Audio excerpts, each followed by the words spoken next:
I parked my truck at the familiar gravel lot marking the trailhead of Allegheny National Forest. The dashboard clock read 2:17 p.m., 2 weeks since I'd watched them lower my father's casket into the ground, and here I was, back at the spot where he'd first taught me to hunt 20 years ago. I sat for a minute with the engine off, looking at the wall of trees ahead. Dad's voice came back to me. "Forest doesn't care who you are or what you want. You enter on its terms." The air hit me cold and damp when I opened the door. I grabbed my backpack from the passenger seat and checked its contents one last time. Compass, first aid kit, extra socks, food, water purification tablets. The weight felt right against my back as I slung it on. I pulled my shotgun case from behind the seat, assembled the weapon with quick, practiced movements, and loaded it. Not that I planned to hunt.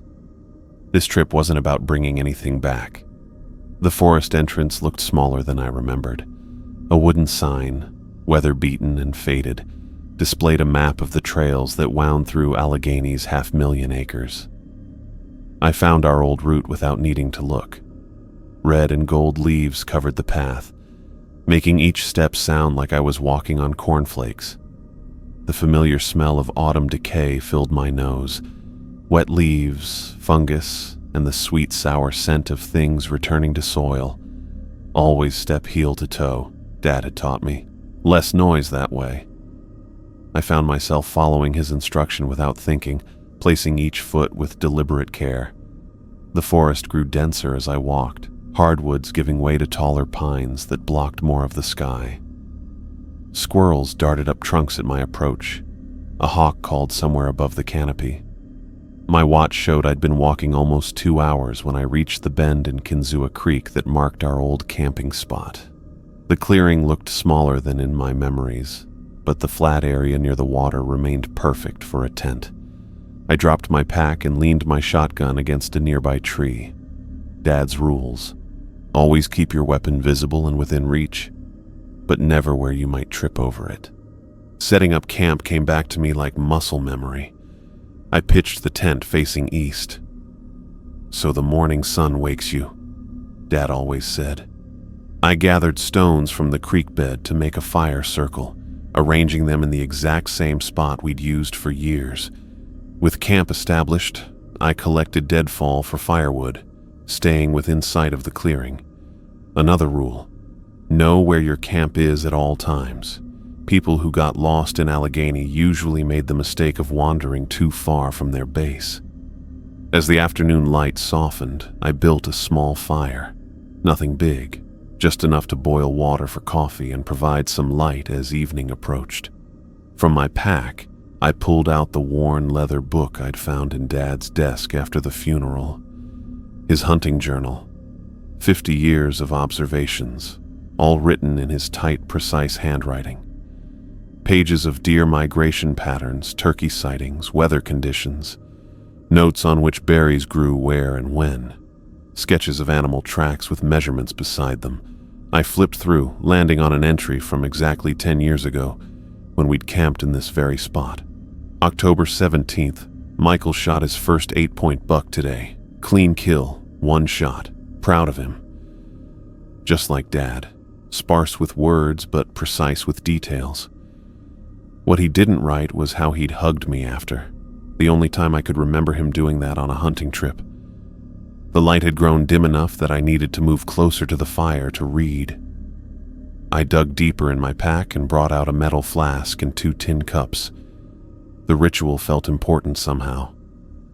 I poured whiskey, his favorite bottom shelf bourbon, into both cups. Mine I kept on my knee. His I placed on the log across from me where he used to sit. "So I'm here, Dad," I said to the empty woods. My voice sounded strange after hours of silence. Came back like I said I would. A fish jumped in the creek. The fire popped as a pocket of sap heated and burst.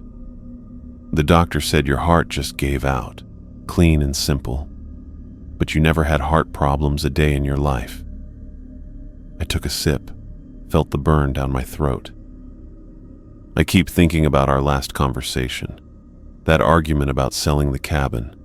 I said things I shouldn't have. I stared at the cup sitting across from me, the amber liquid catching firelight. I'm sorry for that. The trees had become black silhouettes against a deep blue sky. The last birds settled in for the night, their calls going quiet one by one. I checked my watch again. 7:46. The sun had disappeared while I was talking. I remembered Dad's strictest rule, the one he never explained. Always respect the forest and never, not ever, stay after sunset. As a teenager, I'd asked why. Bears more active? I'd guessed. Get lost in the dark? He'd just shaken his head. Just don't. Promise me. I'd broken that promise now. Darkness had fallen completely around me, the fire creating a small circle of light that made the surrounding woods seem even darker. The shadows between trees looked deeper, more absolute. A twig snapped somewhere in the darkness beyond my campfire. I should have left by sunset. I rose from my log seat and grabbed the weapon. The cold metal pressed against my palms as I swept the barrel across the darkness. I pumped it once, loading a shell into the chamber. "Who's there?" I called out. The wall of black trees surrounding my small circle of firelight gave no answer. My fire threw orange light that reached maybe 15 feet in any direction, turning the forest beyond into a solid mass of shadow. A figure took shape between two tall pines. An old man in worn hunting clothes stepped into the edge of my firelight. He had a thin build with a slight hunch and wore a faded green jacket with patches on the elbows. What caught my attention was his face, pale with a smile that stayed fixed as he approached. I lowered my shotgun slightly but kept it ready. The old man's boots made no sound on the leaf-covered ground. "Evening," he said, his voice scratchy and dry. "Got room for another hunter at your fire?" Before I could answer, he crossed into my camp and sat down on the log across from me, the exact log where I'd placed my father's whiskey cup. The cup tipped over, spilling bourbon into the dirt. I stayed standing, then slowly sat back down, keeping the shotgun across my lap.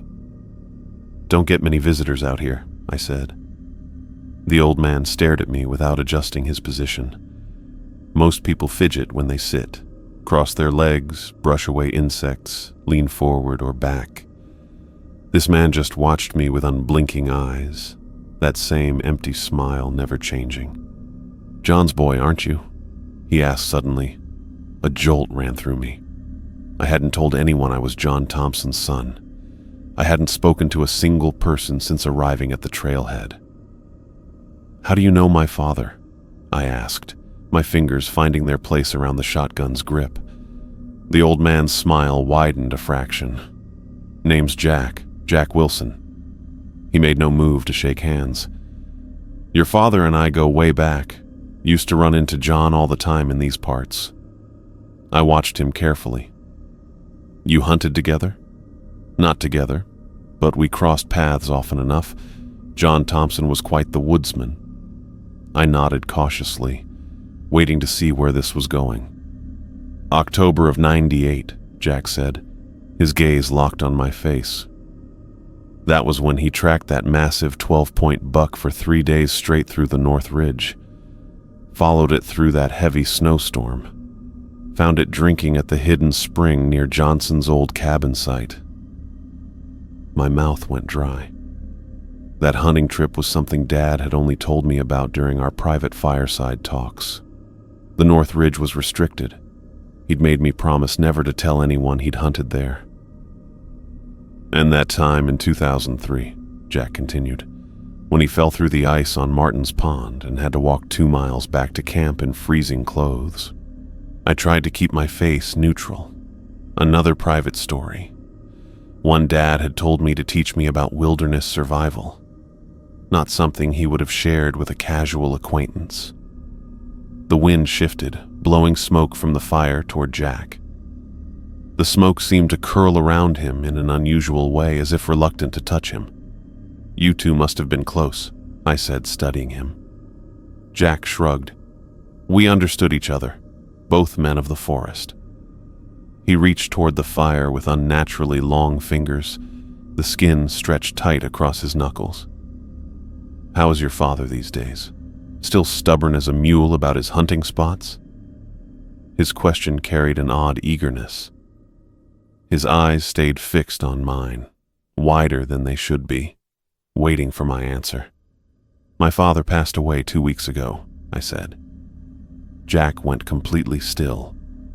Not the normal stillness of someone receiving sad news. This was the stillness of a predator that spotted movement. Then he let out a sound. Not quite a laugh, more like air escaping a punctured tire. The noise hung in the night air between us. "Heart failure?" he asked, his head tilting at an angle that made my neck hurt just looking at it. "That's what they told you, wasn't it?" The hair on my arms stood up. "How did you know that?" Jack ignored my question. He leaned forward until his face caught the full glow of the firelight.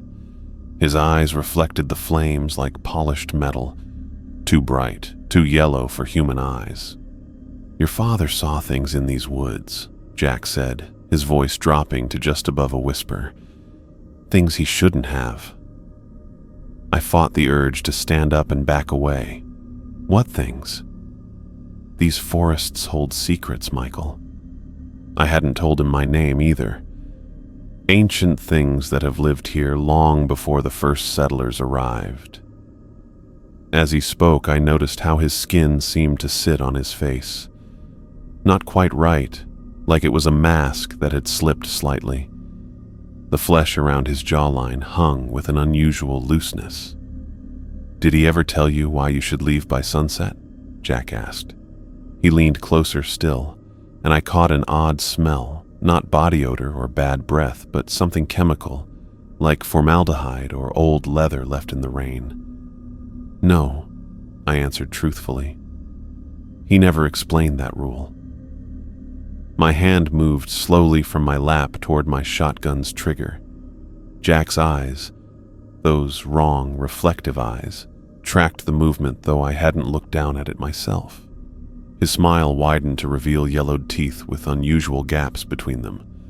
When he spoke again, his voice had changed, acquiring a wet, clicking quality. "Some rules," he whispered, "are written in blood." Jack circled the fire, his movements too quick and fluid for a man his age. One moment he was sitting across from me. The next he'd slid around the flames without seeming to take steps between points. The firelight cast his shadow in long, distorted shapes against the trees. "Your father wasn't supposed to see me that night," he said, his voice carrying an odd echo despite the open forest. "I was careful, but John was too good a hunter." I stood up slowly, keeping my shotgun ready and maintaining distance between us. My back felt exposed to the darkness beyond our small circle of light. Every instinct told me to run, but I knew the forest at night would be a death trap. Uneven ground, hidden roots, ravines I couldn't see in the darkness. "What night?" I asked, trying to keep my voice steady. Jack's smile widened. "Last October, the 15th. He told everyone he was tracking that wounded buck, remember? Said he needed to stay out past sunset to find it." My throat went dry. Dad had gone hunting alone that day, unusual for him. When he returned late that night, he'd been quiet, distracted. 3 days later, he was dead.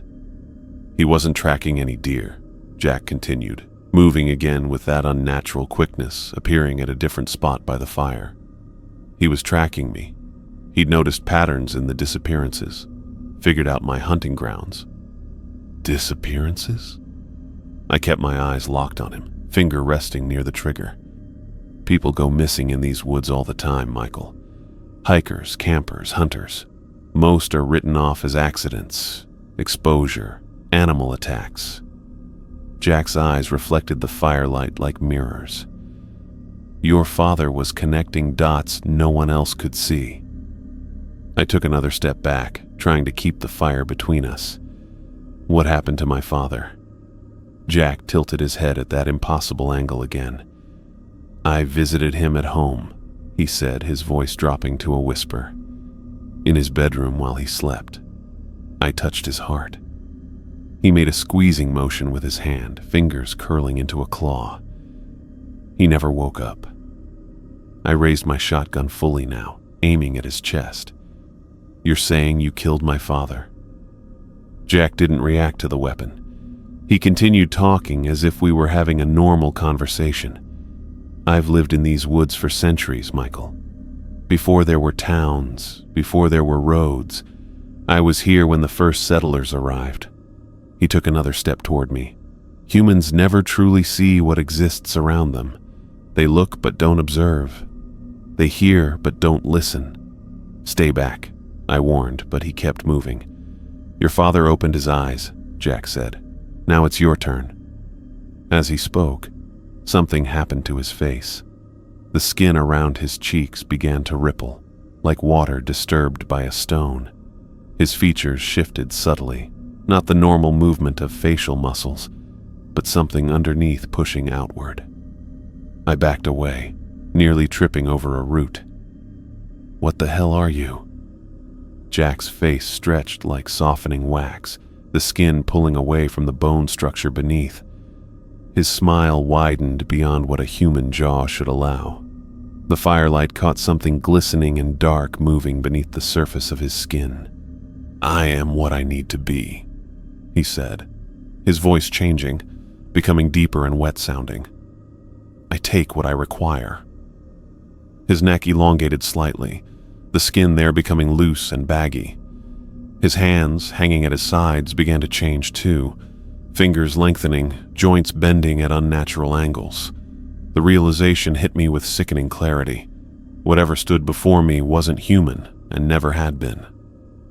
Jack Wilson went missing 3 days ago, the thing said, its voice now containing multiple tones layered together. He was alone in the woods. No one heard him scream. I kept backing up, my shotgun still aimed at its chest. The creature that had been pretending to be Jack took another step forward, its movements becoming less human with each passing second. Its shoulders hunched and twisted, the bones beneath seeming to rearrange themselves. Your father knew what I was, it said. He found evidence of me in his research, old stories, missing persons reports going back centuries. Always the same pattern. My back hit a tree trunk. I couldn't retreat any further. The thing was only 10 feet away now, still illuminated by the dying campfire. What pattern? I asked, trying to buy time, to think of a way out. I need new faces, it said simply. New voices, new memories. The old ones wear out eventually. Its skin continued to ripple and shift, the human disguise becoming less convincing by the second. The eyes had changed completely now, no longer reflecting firelight but absorbing it. 2 black voids in what was once a face. Your father was going to expose me, it continued. He'd gathered others who suspected. They were planning something. My mind raced back to Dad's strange behavior in his final weeks. The late-night phone calls, the maps spread across his dining room table, the locked cabinet in his study that I still hadn't managed to open. What others? I demanded. The creature's mouth opened in what might have been a smile, but the lips pulled back too far, revealing rows of teeth that no human mouth could contain. It doesn't matter now, it said. They scattered after John died, afraid, as they should be. I realized with growing horror that this thing had been watching me since I arrived. Perhaps even before that. It knew who I was. It knew about Dad. It had been waiting. Why are you telling me this? I asked, my finger tightening on the trigger. The creature's head tilted at an impossible angle, nearly upside down while its body remained facing forward. Because you came back, it said, to the same spot, at the same time of year, with the same questions your father had. Its voice changed again, becoming eerily similar to my father's. And because you broke his most important rule, never stay after sunset. The thing's skin began to split along its neck, revealing something dark and glistening beneath. Not blood or muscle, something else entirely. Something that moved with its own purpose. "I'm curious, Michael," it said, using my father's voice perfectly now. "Did you come here to mourn him, or to find what killed him?" I fired my shotgun at Jack's chest. The blast tore through the night, momentarily drowning out the forest sounds. The impact knocked him backward, his body jerking as the shot connected. For a split second, I thought it was over. Then he straightened up. The hole in his chest didn't bleed red. Instead, something black and viscous oozed from the wound, catching the firelight with an oily sheen. I pumped the shotgun and fired again, but Jack, or whatever he was, twisted sideways with impossible speed. The shot tore through empty air. I ran. I abandoned everything, my tent, my backpack, my father's journal, and sprinted into the darkness. The trail was barely visible, just a slightly lighter strip among the black shapes of trees. My boots slipped on wet leaves as I crashed through the underbrush, branches whipping across my face. Behind me came sounds no human throat could make. Not cries of pain, but shrieks of rage. The noise echoed through the trees, seeming to come from multiple directions at once. It wasn't following the trail. It was moving through the forest itself. My lungs burned as I ran, the cold night air scraping my throat raw. I clutched the shotgun with one hand, my remaining shells rattling in my jacket pocket. The parking lot was at least 2 miles away. I'd never make it at this pace. A dark shape moved through the trees to my left, flowing between trunks like liquid shadow. It was keeping pace with me effortlessly, running parallel to the trail. I veered right, cutting across a small clearing. Moonlight briefly illuminated my path, showing me a steep slope ahead. I half ran, half slid down the incline, my feet kicking up dead leaves and loose stones. At the bottom, I recognized a landmark, the lightning-struck oak that marked the trail junction. The parking lot was less than a mile now. I pushed harder, my breath coming in ragged gasps. The thing in the woods matched my change of direction. I could hear it moving, branches snapping as it passed. It wasn't trying to be quiet anymore. I reached the final stretch of trail, a straight shot to the parking area. My truck sat alone under the single security light. Its red paint turned black in the darkness. I fumbled in my pocket for my keys, fingers closing around the metal. Something moved at the edge of my vision. Jack stood at the tree line, but he'd changed completely. His skin hung from his frame like an ill-fitting suit, drooping in places and stretched tight in others. His face had collapsed inward, the features melting together. Only the eyes remained distinct, black voids that reflected nothing. "You can't outrun me, Michael," it said, its voice seeming to come from everywhere at once, from the trees and the ground and the air itself. "These woods belong to me." I raised my shotgun as the creature lunged forward, covering the distance between us in a single bound. I pulled the trigger, the blast hitting it point blank in what had once been its chest. The impact knocked it backward, its body convulsed on the ground, limbs twisting at impossible angles. Black fluid seeped from the wound, hissing as it touched the earth. The creature thrashed, its form rippling and changing. I didn't wait to see more. I turned and sprinted the final yards to my truck, jammed the key into the lock, and threw myself inside. My hands shook so badly I could barely get the key into the ignition. The engine roared to life. I slammed the truck into reverse, tires spinning on gravel. As I shifted into drive, my headlights swept across the parking lot and illuminated the thing that called itself Jack. It had risen again. Standing at the edge of the lot, its body was reshaping itself, the torn flesh knitting back together. In the harsh glare of my headlights, I could see the process clearly. Skin flowing like wax, bones shifting beneath the surface. I floored the accelerator, The truck fishtailed on the gravel before finding traction.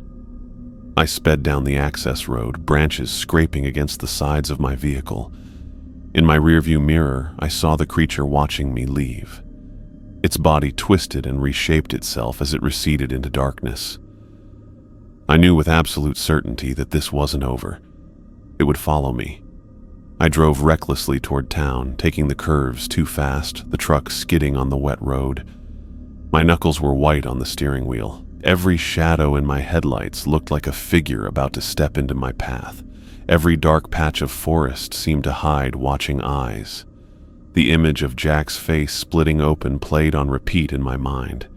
The black fluid, the way his body had moved, the impossible angles of his limbs. Whatever that thing was, it had killed my father. And now, it was coming for me.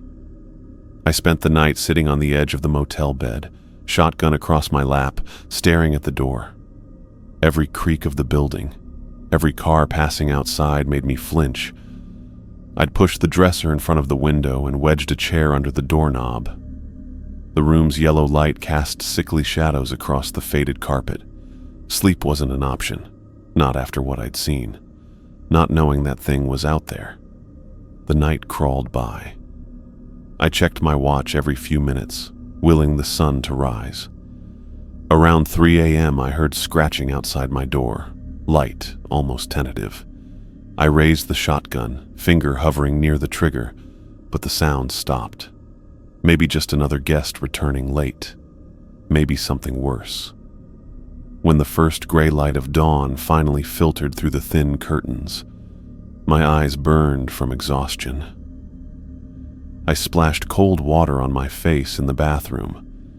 The man in the mirror looking like a stranger, pale, unshaven, with dark circles under bloodshot eyes. The knock on my door came at 6:17 a.m. 3 sharp raps that made me nearly jump out of my skin. "Mr. Thompson? Warren County Sheriff's Department." I kept the shotgun ready as I approached the door. "Show me your badge," I called. There was a pause, then a police badge pressed against the peephole. I looked through it to see 2 uniformed officers standing in the hallway. One was older with a thick mustache, the other younger with a crew cut. Both looked impatient, but not threatening. I moved the chair and opened the door a crack, keeping the chain on. "Michael Thompson?" the older officer asked. "Yes." "I'm Officer Daniels. This is Officer Reeves. We need you to come with us to the station." "What's this about?" Daniels' expression hardened. "We found a body in the woods near an abandoned campsite. Your campsite, according to the registration at the ranger station." My mouth went dry. "A body?" "We'd prefer to discuss this at the station, sir." I nodded slowly, trying to process what they were saying. They'd found Jack's body, but that wasn't possible. I'd seen him, get up after being shot. "I need to get dressed," I said. "We'll wait," Reeves replied. I closed the door and leaned against it, my heart hammering in my chest. I pulled on jeans and a flannel shirt with trembling hands, then grabbed my jacket. I unloaded the shotgun and placed it in its case. Leaving it behind seemed smarter than bringing a weapon to a police station. The drive to Warren took 20 minutes. I sat in the back of the patrol car, watching the forest roll by outside the window. In daylight, the trees looked ordinary, peaceful even. Hard to believe something inhuman lurked among them. The Warren County Sheriff's Department was housed in a squat brick building downtown. The officers led me through a side entrance and into a small interview room with a metal table, 3 chairs, and a large mirror that was obviously two-way glass. "Wait here," Daniels said, closing the door behind him. I sat alone for nearly an hour before the door opened again. A different man entered, plainclothes with a detective's badge clipped to his belt. "Mr. Thompson, I'm Detective Harmon." He sat across from me and placed a folder on the table. "I understand you were camping in Allegheny National Forest last night." "Yes." "Can you tell me what happened?" I took a deep breath. I was at my campsite when a man approached after dark. He called himself Jack Wilson. He knew things about my father that he shouldn't have known. He threatened me, and then I paused, unsure how to describe what I'd seen without sounding insane. And then, Harmon prompted. He attacked me. I defended myself with my shotgun and ran. Harmon opened the folder and slid a photograph across the table. Is this the man you encountered? The photo showed a body on the forest floor, partially covered with leaves. It was Jack, the same thin build, the same faded green jacket with patches on the elbows. But his face was normal, human. No stretched skin, no black fluid, no impossible angles. Just an older man with a shotgun wound in his chest. That's him, I said quietly. But what? I shook my head. Nothing. Harmon studied me. Mr. Thompson, Jack Wilson was reported missing 3 days ago. His family has been searching for him. He was a lifelong resident of Warren County, well respected in the community. My mind raced. 3 days ago. That matched what the thing had said. Jack Wilson went missing 3 days ago. He told me he killed my father, I said. Harmon and the other officers exchanged glances. Your father died of heart failure 2 weeks ago, correct? Harmon asked. That's what the death certificate says, but... Mr. Thompson, Harmon interrupted, I understand you've experienced significant trauma recently. Losing a parent is difficult, but Jack Wilson had no connection to your father that we can find. Another officer entered with a cup of coffee, placing it in front of me. I wrapped my hands around it, grateful for the warmth. We found your campsite, Harmon continued. Your tent, backpack, everything's still there, including this. He placed a plastic evidence bag on the table containing my father's journal. That's my father's hunting journal, I said. We know. We read it. Harmon leaned forward. There's nothing in there about Jack Wilson or any threats against your father. The questioning continued for hours. They asked me the same questions repeatedly, looking for inconsistencies. I stuck to my story about self-defense, but left out the impossible parts, the skin splitting open, the inhuman movements, the black fluid instead of blood. Eventually, Harmon sighed and closed his folder.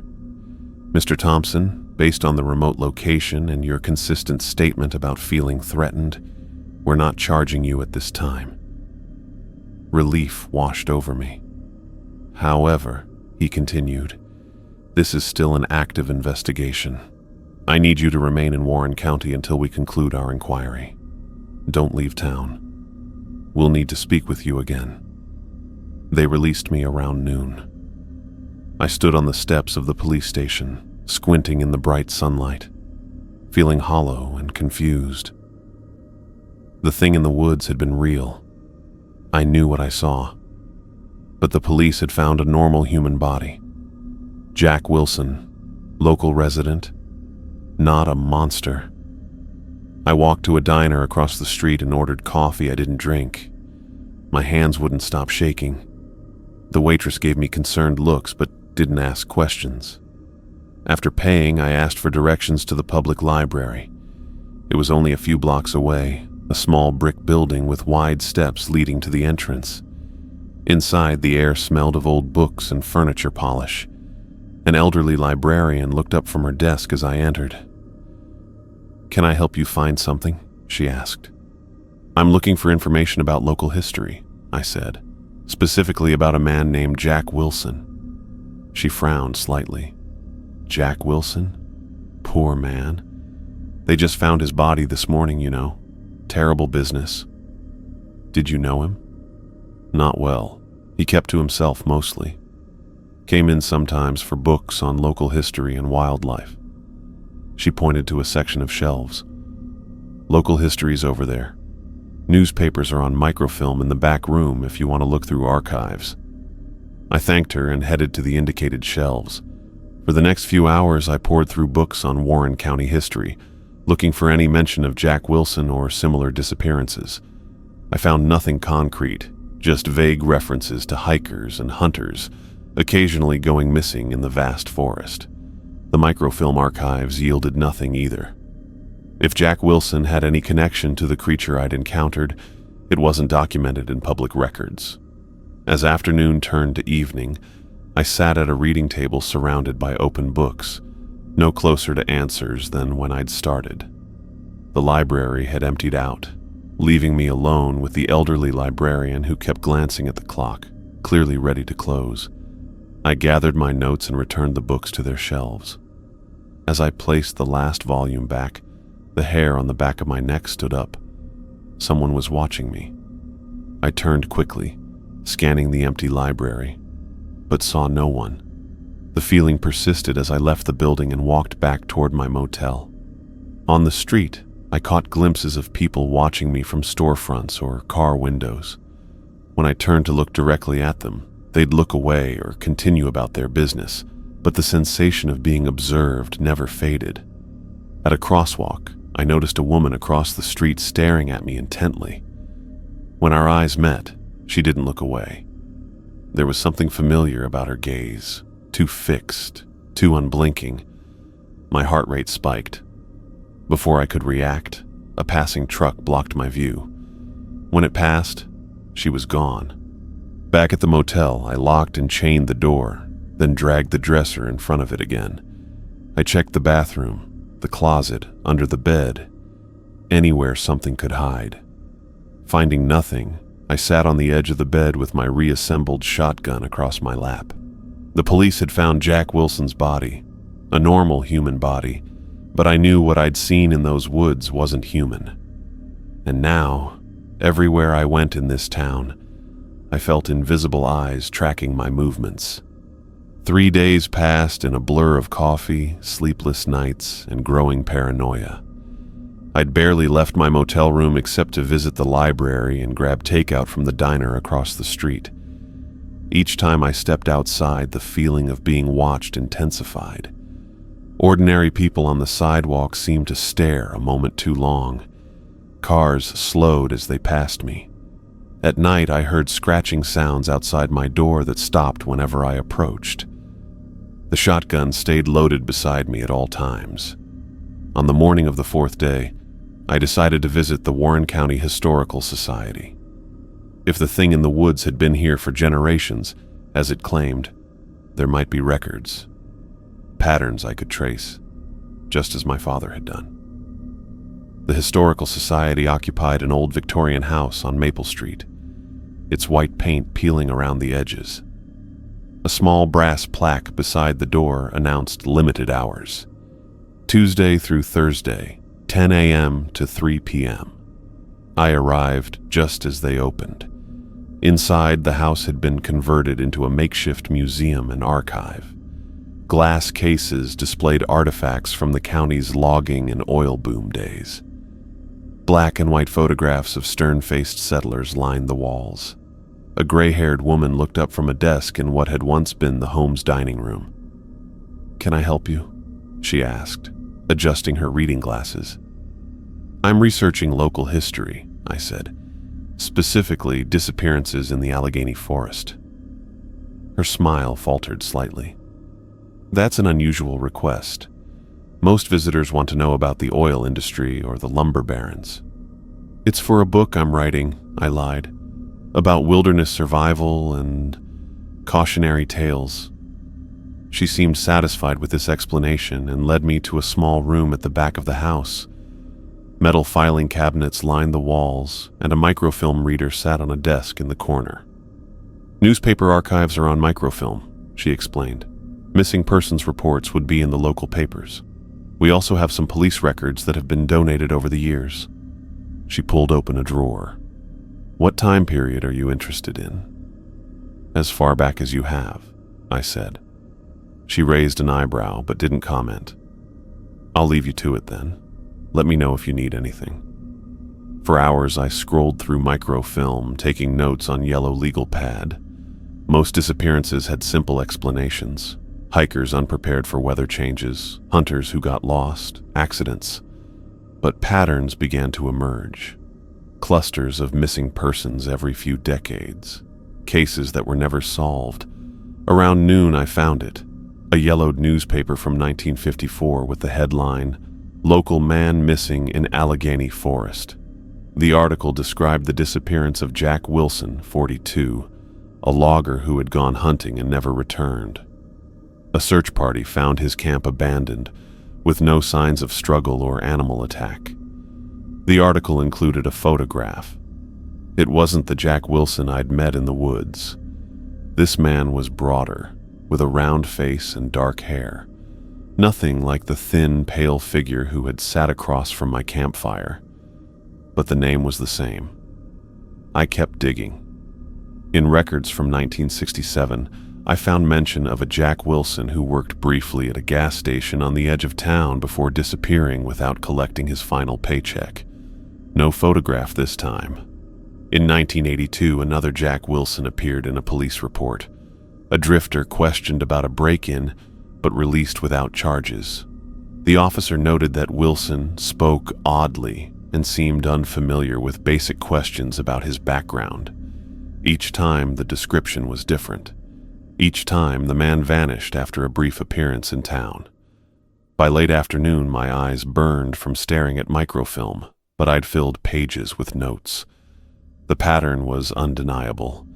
Someone or something had been using the name Jack Wilson for decades, appearing briefly before vanishing again. And each appearance was preceded by disappearances in the forest. As I was preparing to leave, the elderly woman approached with a leather-bound book. "I remembered something that might interest you," she said. "This is a journal donated by the family of Thomas Harker, who was sheriff here from 1937 to 1951. He kept unofficial notes about unusual occurrences in the county." I thanked her and opened the journal. Most entries concerned mundane matters: bar fights, domestic disputes, petty theft. But toward the end, Harker had written about a series of disappearances in the forest and his growing suspicion that they were connected. One passage made my blood run cold. "Spoke to old Jim Crawford today about the missing hunters. He claims his grandfather told stories about something living in the deep woods that could wear a man's face like a mask. Indian legends, he says, but 3 men gone in 2 months makes me wonder." I copied the passage into my notes and returned the journal. The Historical Society was closing, and I had one more place to visit. My father's house sat on the outskirts of town, a small 2-story structure with weathered siding and a sagging front porch. I hadn't been back since the funeral. The key felt heavy in my hand as I unlocked the door. Inside, everything remained exactly as he had left it. Coffee cups still on the kitchen counter. Mail piled on the table. His jacket hanging by the door. The air smelled stale and unused. I moved through the rooms methodically, searching for anything related to what he might have discovered in the forest. His bedroom revealed nothing unusual. The living room was equally uninformative. In his study, I found maps of the Allegheny forest spread across the desk, with certain areas circled in red marker. One location, near where I had camped, was marked with a question mark. The locked cabinet I remembered from his final weeks remained secured. I tried every key I could find, but none worked. Finally, I resorted to breaking the lock with a letter opener from his desk. Inside were files, dozens of them, containing newspaper clippings about missing persons dating back nearly a century. My father had organized them chronologically, with notes in the margins connecting disappearances that seemed similar. He'd created a timeline showing clusters of vanishings every 20 to 30 years. At the bottom of the cabinet was a small metal box with a combination lock. I tried his birthday, then mine. Neither worked. On a hunch, I tried the date of our last hunting trip together, the one he'd recorded in his journal with pride. The lock clicked open. Inside was another journal, smaller and newer than his hunting log. The first entry was dated just 6 months ago. "Something's happening in the forest again. 3 hikers missing in 2 weeks, same pattern as '89. I sat in his chair and read through the journal. My father had been investigating the disappearances for months, interviewing locals, researching old cases, spending nights in the forest. He'd connected with others who suspected something unnatural was happening. A deputy named Alan Rogers appeared several times in his notes. The final entry was dated 3 days before his death. Saw it tonight, God help me. It wears human skin like clothing. Not a costume, actual skin. It was feeding on the Parker boy we've been searching for. It knows I saw it. Coming for me tonight. Left notes with Alan. If anything happens to me, he'll know. My hands shook as I closed the journal. My father hadn't died of heart failure. He'd been murdered by the thing I'd encountered in the woods, the thing that had been hunting in these forests for generations. I gathered everything I could find, the journal, the maps, the newspaper clippings, and stuffed them into a backpack. As I was leaving, I noticed a shotgun shell on the floor near the desk. I picked it up. It was heavier than normal, and the casing had been modified. My father had been preparing for something. Night had fallen by the time I returned to the motel. I locked the door, wedged the chair under the knob, and spread my father's research across the bed. For hours, I pored over his notes, trying to understand what he had discovered and what he had planned to do about it. According to his research, the creature hibernated for years between hunting cycles, awakening to feed and collect new identities. It targeted isolated individuals first, then used their appearances to move among humans undetected. My father had tracked its hunting patterns back almost 200 years. Around 2 a.m., I finally lay down, too exhausted to continue reading. Sleep came instantly, a heavy darkness pulling me under. The scratching woke me. At first, I thought it was part of a dream, a faint, persistent sound at the edge of consciousness. Then my eyes snapped open in the darkness. The scratching was coming from the window. I reached for the shotgun beside the bed, my fingers closing around the cold metal. The digital clock read 3:17 a.m. The scratching continued, more insistent now, like fingernails on glass.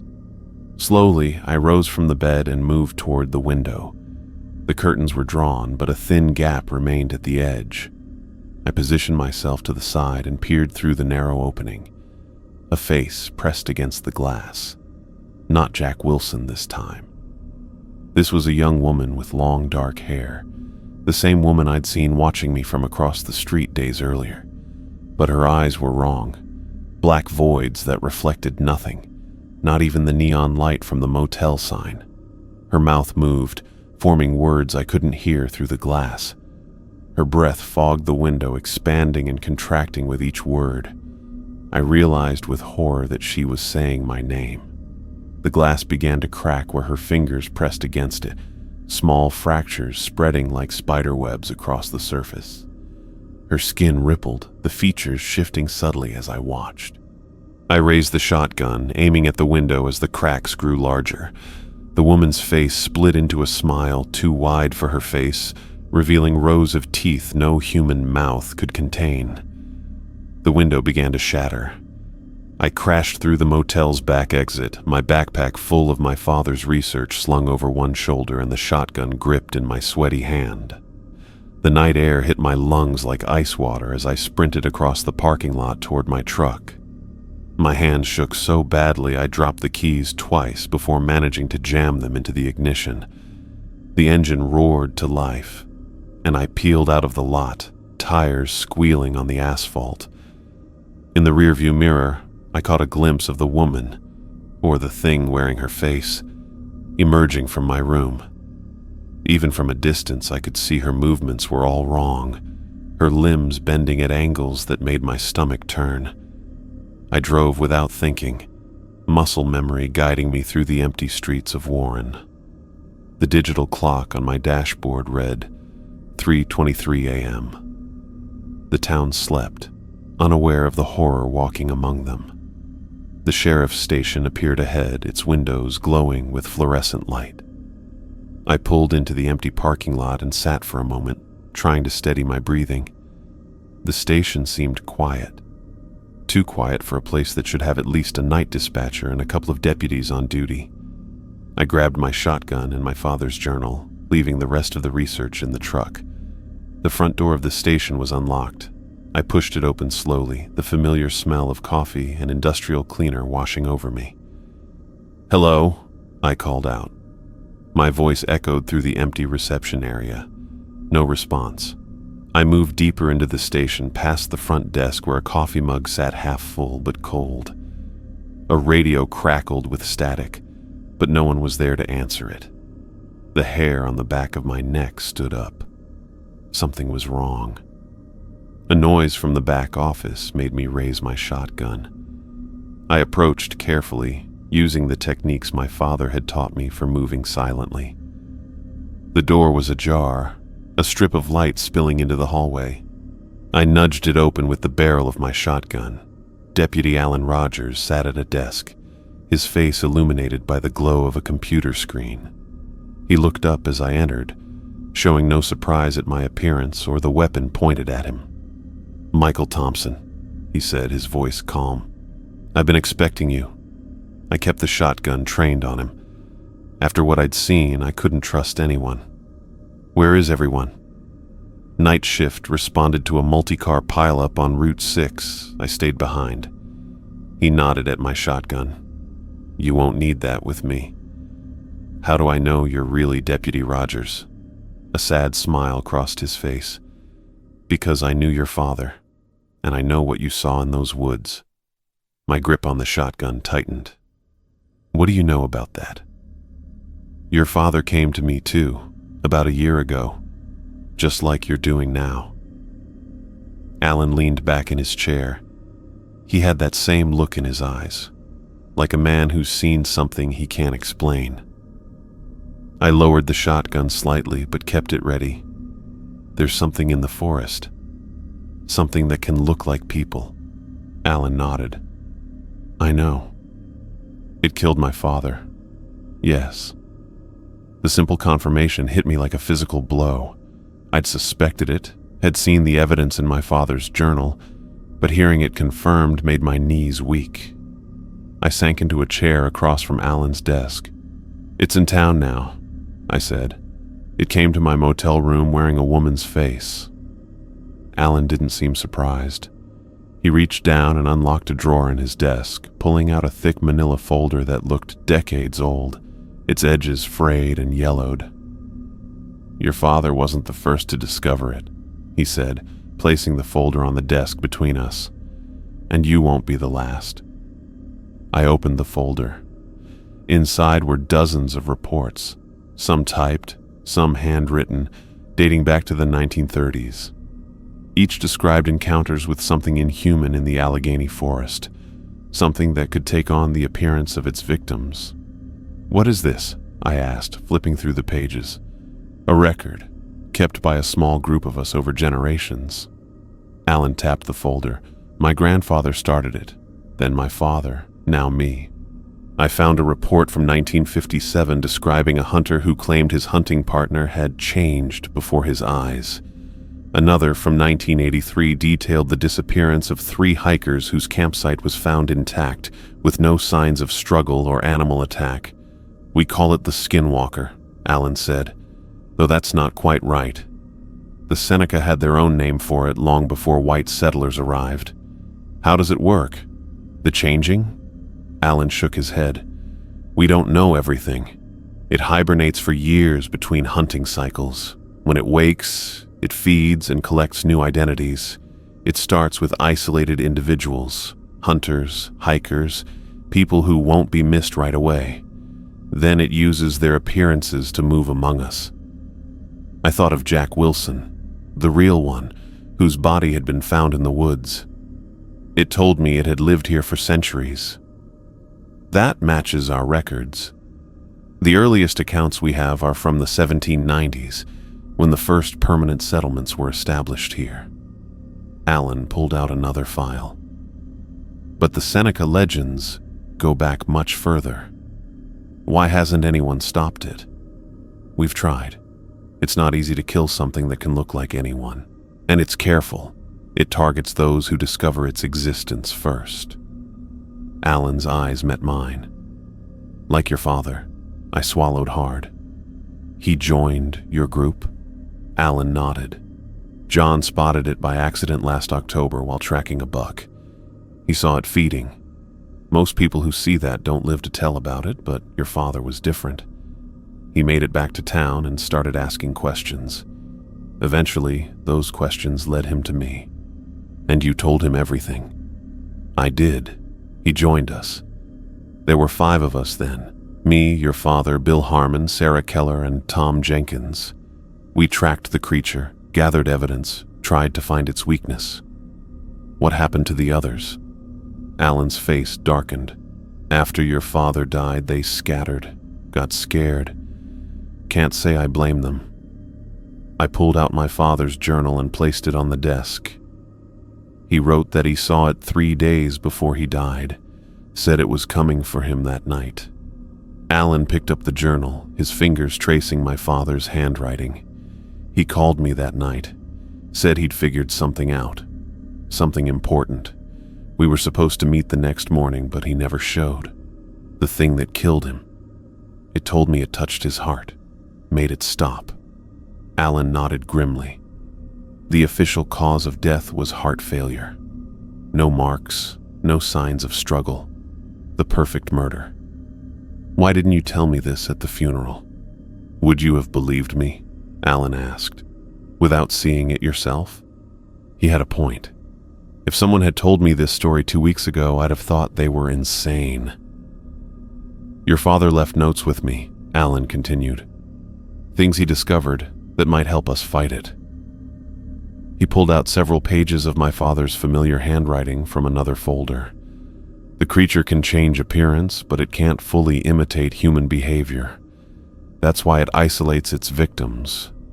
It needs time to learn their mannerisms, their memories.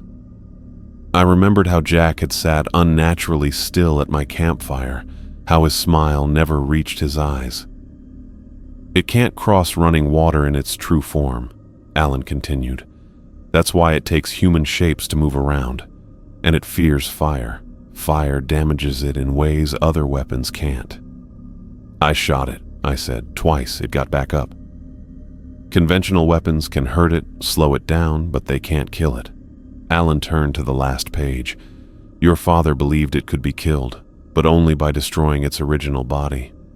Original body? The forms you've seen, Jack Wilson, the woman at your motel, those are just disguises. Somewhere in the forest, there's a true form, a source. Your father was close to finding it when he died. I thought about the maps I'd found in my father's study, the areas circled in red. He was tracking it back to its lair. Yes, and I think he found it. Alan pulled out a map similar to the ones I'd seen. He marked this area here near Heart's Content. There's a system of limestone caves that... A tremendous crash cut him off as the front door of the station burst open. We both jumped to our feet. Alan drew his service weapon while I raised my shotgun. Stay here, he whispered, moving toward the office door. I ignored him, following close behind. We moved down the hallway toward the reception area. The front door hung from its hinges, cool night air flowing into the station. Standing in the doorway was the woman from my motel window. Up close, her disguise was failing. Her skin seemed to sag in places, like a mask that didn't quite fit. Her movements were jerky, uncoordinated. But her eyes, those black, empty eyes, fixed on me with predatory focus.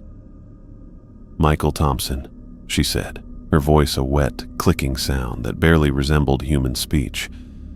We're not finished. As she stepped into the light, I could see her skin beginning to melt away, revealing glimpses of something dark and glistening beneath. Her fingers elongated, the joints bending backward as they stretched toward us. Alan raised his gun. You shouldn't have come here, he said, his voice steady despite the horror before us. The creature tilted its head at an impossible angle, its neck twisting until the woman's face was nearly upside down. "The old games," it said, its voice changing, deepening. "Your grandfather played. Your father played. Now you play. Run," Alan said to me, not taking his eyes off the creature. "Take the files. Find the cave. Finish what your father started." "I'm not leaving you," I protested. "You have to." Alan's voice was firm. "I'll hold it off as long as I can." The creature took another step forward, its body contorting as it moved. The woman's face split along the jawline, peeling back to reveal rows of teeth no human mouth could contain. "Run!" Alan shouted, firing his weapon. The bullets hit the creature in the chest, causing it to stagger backward. Black fluid oozed from the wounds, hissing as it hit the floor. The creature shrieked, a sound that seemed to come from everywhere at once, vibrating through the walls of the station. I grabbed the files from Alan's desk and shoved them into my backpack along with my father's journal. The creature recovered quickly, lunging toward us with inhuman speed. Alan fired again, emptying his clip into the advancing horror. "Go out the back," he yelled over the gunfire. "There's a door by the holding cells." I hesitated for a split second, watching as Alan stood his ground against the nightmare creature. Then I ran, clutching my shotgun and backpack, heading for the back of the station. Behind me, I heard Alan's gun click empty, followed by a wet, tearing sound that turned my blood to ice. I found the back door and burst through it into the night. The cool air filled my lungs as I sprinted across the rear parking lot to my truck. I threw my backpack onto the passenger seat and jammed the key into the ignition.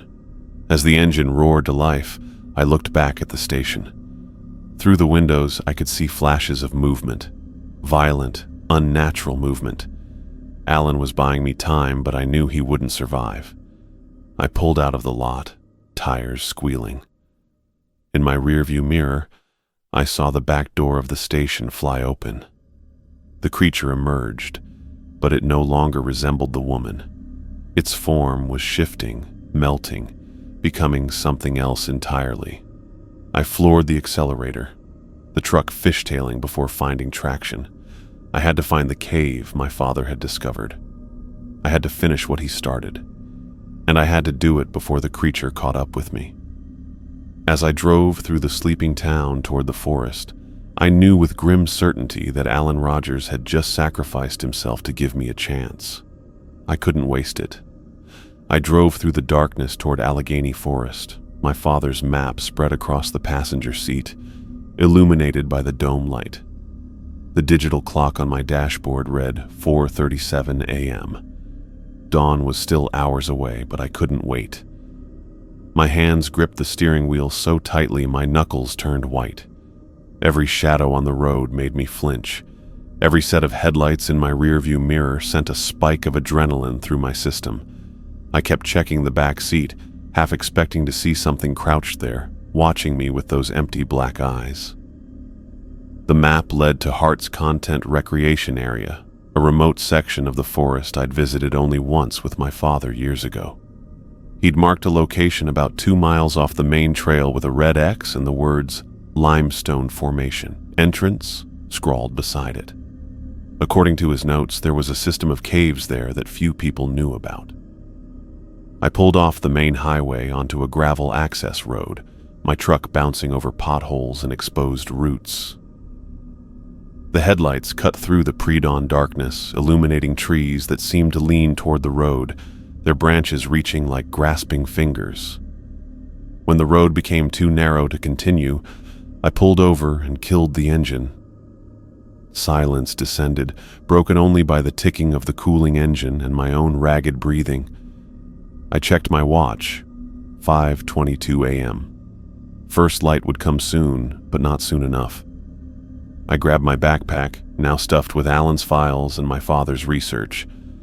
I loaded the shotgun and filled my pockets with extra shells, including several of the modified ones I'd found in my father's study. A quick inventory of my other supplies, flashlight, matches, hunting knife, and a plastic gas can I'd filled at an all-night station on the way. The weight of the gas can pulled at my shoulder as I made my way into the forest. My flashlight beam bounced off tree trunks, creating shifting shadows that seemed to move with lives of their own. I followed the map carefully, checking my compass every few minutes to stay on course.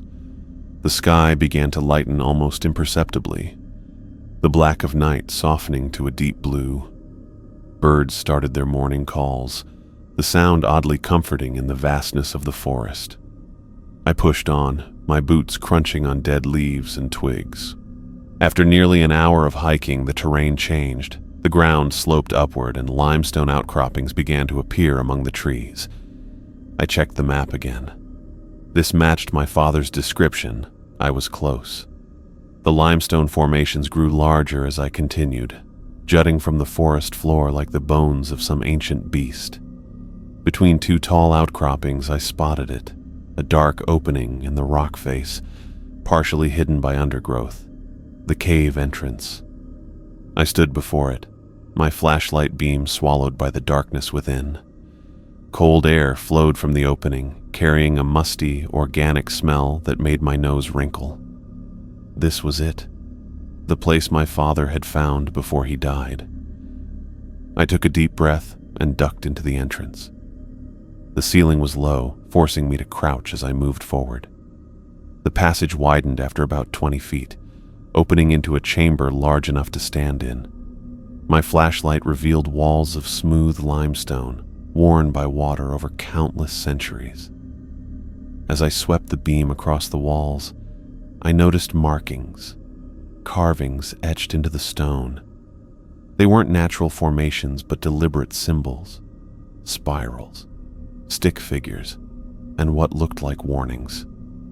Some appeared ancient, others more recent. Different hands, different times, same message. Danger dwells here. I recognized Seneca symbols from my father's research, alongside crude pictures that seemed to depict a formless creature devouring human figures. Below these were more modern carvings, initials and dates going back decades. People who had found this place, who had known about the creature. A narrow passage led deeper into the cave system. I hesitated, then squeezed through, the walls pressing against my shoulders. The air grew colder and damper as I descended. Water dripped somewhere in the darkness, the sound echoing off stone walls. The passage twisted and turned, leading steadily downward. In places, I had to crawl on hands and knees, pushing my backpack and the gas can ahead of me. My breathing echoed loudly in the confined space, and sweat soaked through my shirt despite the chill. After what felt like an eternity, the passage opened into another chamber, larger than the first. My flashlight beam couldn't reach the far walls or ceiling. I stepped forward cautiously, the beam playing across the floor.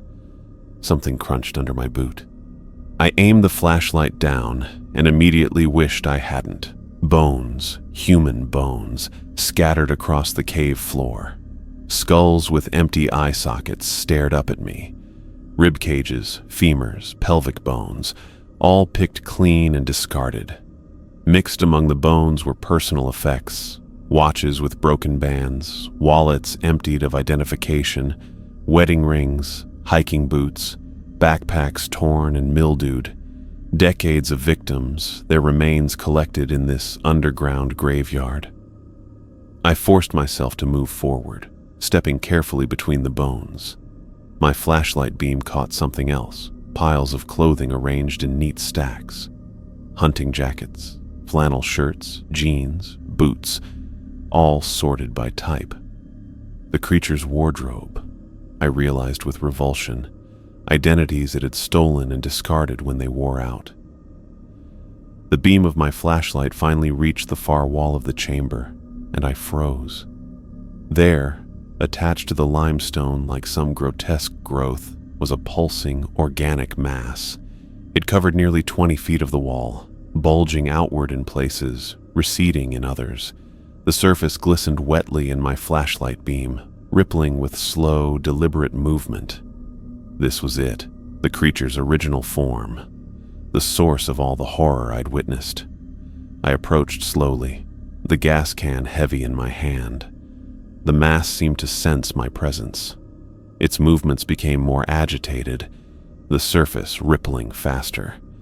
Up close, I could see that it wasn't a single entity, but a collection of interconnected nodules, each pulsing with its own rhythm. The smell was overwhelming.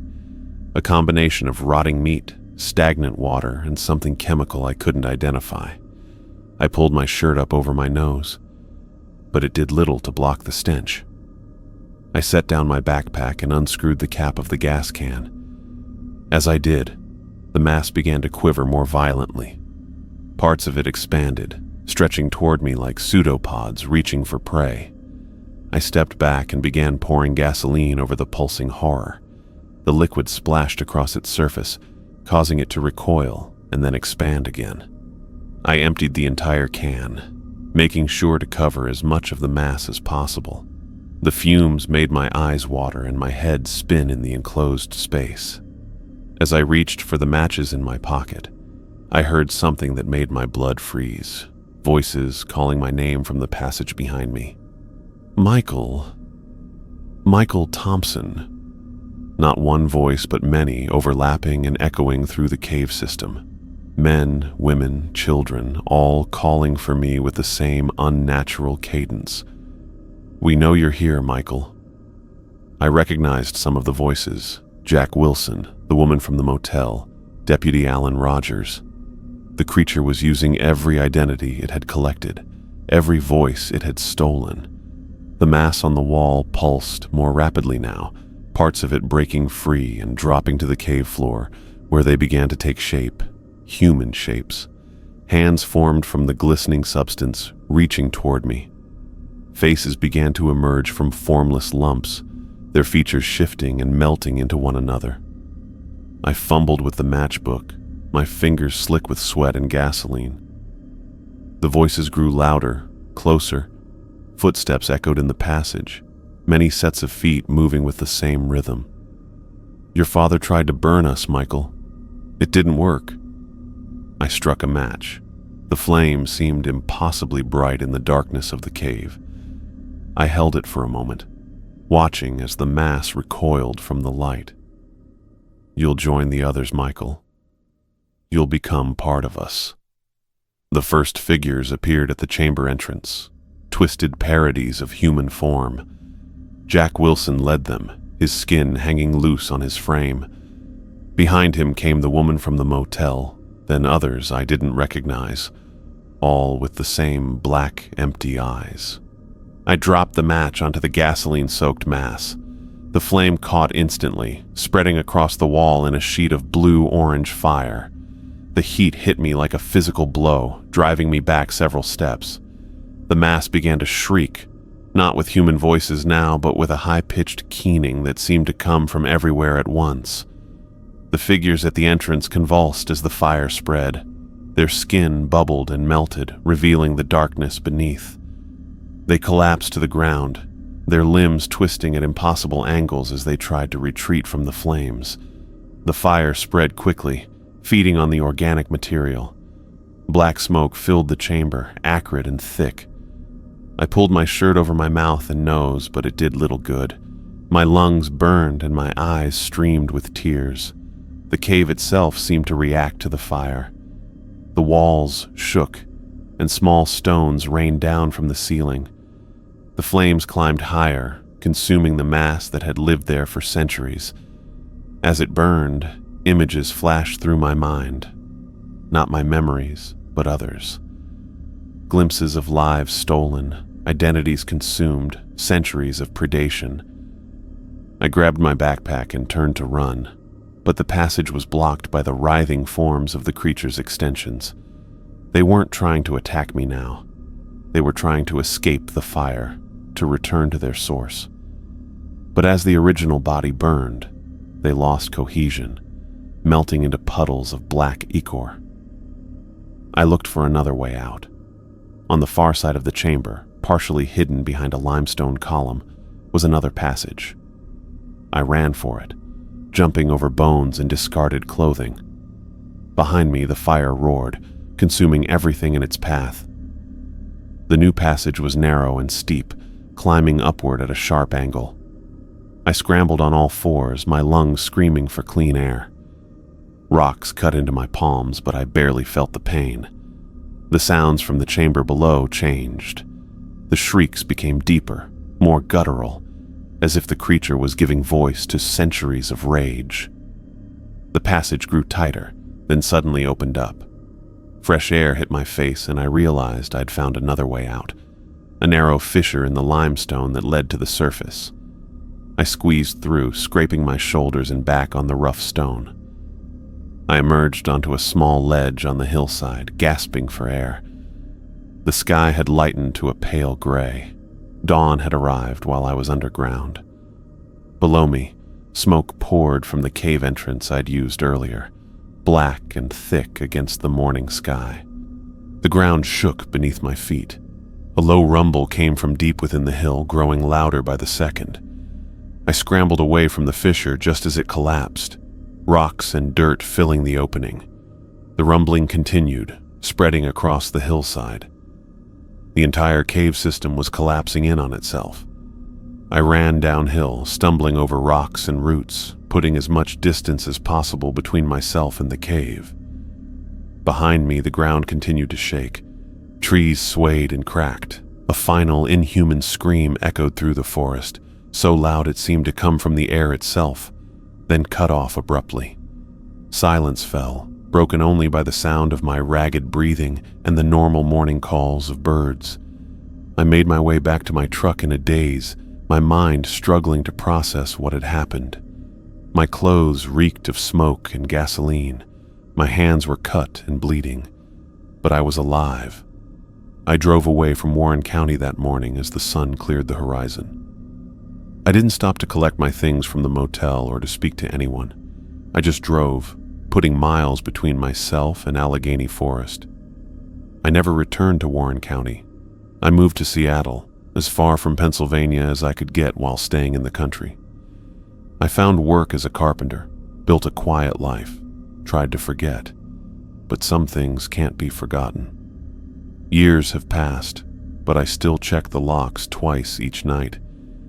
I still wake from nightmares of black, empty eyes and skin that doesn't fit quite right. I still scan crowds carefully, looking for faces that seem wrong somehow, expressions that don't match the situation, smiles that never reach the eyes. I'll never know if I truly destroyed the creature or merely wounded it. My father thought he knew how to kill it, but the thing had told me he tried and failed. Perhaps it was lying. Perhaps not. Sometimes when the wind blows a certain way or when fog rolls in from Puget Sound, I catch a whiff of that cave smell, that ancient organic odor of something that has existed for centuries, and I wonder if it followed me here, if it's still hunting me, waiting for the right moment to take back what I stole from it. Or maybe there are others like it, scattered across the world in remote places, wearing human faces, collecting identities like trophies.